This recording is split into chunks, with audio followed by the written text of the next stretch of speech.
Rusia, Cina, dan Iran luncurkan 100 serangan nuklir gegara sekutu, Israel ikut campur tangan. Dunia menyaksikan awal dari bencana yang tak terbayangkan. Dalam perkembangan yang mengejutkan dan mencekam, aliansi antara Rusia, Cina, dan Iran secara serentak meluncurkan lebih dari 100 serangan nuklir ke berbagai instalasi militer dan strategis yang dimiliki oleh negara-negara sekutu Israel. Langkah ekstrim ini disebut sebagai respon pamungkas terhadap meningkatnya keterlibatan langsung negara-negara Barat dalam konflik yang tengah membara di Timur Tengah. Akar konflik, ketegangan di Timur Tengah yang memunculkan api dunia. Ketegangan geopolitik antara Israel dan Iran telah berlangsung selama bertahun-tahun, namun eskalasi besar dimulai pada awal Mei 2025 ketika Israel melancarkan serangan militer besar-besaran ke wilayah Lebanon dan Suriah untuk menghancurkan basis milisi pro-Iran seperti Hizbullah dan milisi Syiah lainnya. Iran menanggapi serangan itu dengan peluncuran rudal balistik ke wilayah utara Israel. Namun situasi berubah drastis saat Amerika Serikat, Inggris, dan Prancis mengerahkan kekuatan militer mereka ke Timur Tengah. Kapal induk USS Abraham Lincoln, jet tempur Rafale, dan pasukan khusus NATO mulai menduduki berbagai wilayah penting di sekitar Teluk Persia dan Mediterania Timur. Aksi ini disebut oleh Rusia sebagai intervensi militer sepihak dan provokatif yang membuka jalan menuju konfrontasi global. Operasi Azza Global, nama kode untuk serangan terkoordinasi.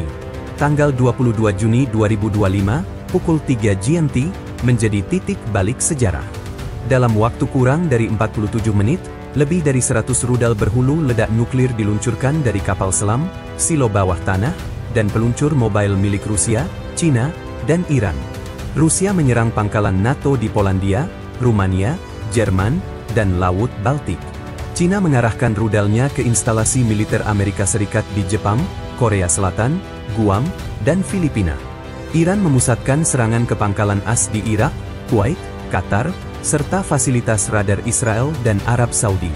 Serangan ini, yang dijuluki sebagai Operasi Azab Global oleh media Iran, disebut sebagai langkah terakhir untuk menghentikan dominasi Barat yang melampaui batas moral dan hukum internasional.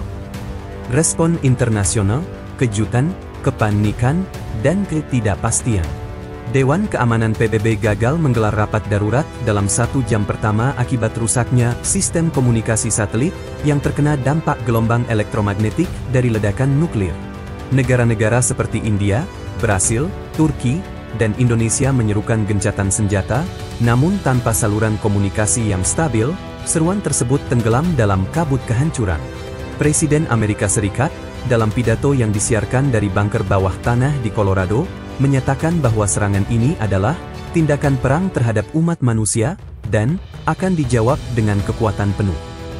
NATO mengaktifkan Artikel 5 untuk pertama kalinya dalam konteks serangan nuklir, dan perintah peluncuran balasan telah disiapkan. Dampak langsung, jutaan tewas, infrastruktur lumpuh total. Dalam laporan awal yang dirilis oleh International Crisis Monitor, lebih dari 2,3 juta orang diperkirakan tewas dalam beberapa jam pertama, dengan korban terbanyak berasal dari Warsawa, Okinawa, Tel Aviv, Riyadh, dan Doha. Infrastruktur vital seperti jaringan listrik, sistem komunikasi, dan jalur distribusi makanan hancur. Bandara internasional di Dubai, Frankfurt, dan Tokyo rusak parah. Rumah sakit tak mampu menampung gelombang korban luka dan terkena radiasi. Pasar saham global runtuh.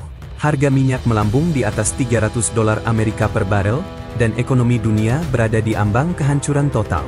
Kemungkinan Perang Dunia III.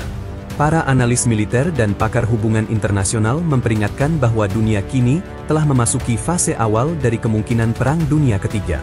Sistem pertahanan anti-rudal seperti THAAD, Iron Dome, dan S-500 hanya mampu mencegat sebagian serangan. Mayoritas rudal berhasil mencapai target.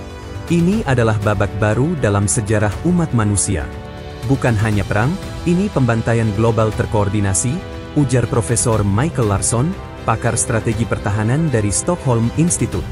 Dunia menuju musim dingin nuklir. Lembaga Meteorologi Internasional melaporkan bahwa awan debu radioaktif telah mulai menyebar ke atmosfer atas. Dalam simulasi terburuk, efek dari serangan ini dapat menyebabkan musim dingin nuklir yang berkepanjangan, dengan suhu global turun drastis hingga 10 derajat Celcius dalam beberapa bulan. Hal ini akan menghancurkan produksi pangan dan menciptakan kelaparan massal. Ladang gandum di Ukraina dan Amerika Serikat dilaporkan terkena dampak langsung dari kontaminasi. Pasokan air bersih menjadi kritis di banyak wilayah. Antrian di tempat perlindungan nuklir membentang berkilometer. Apa yang tersisa dari diplomasi?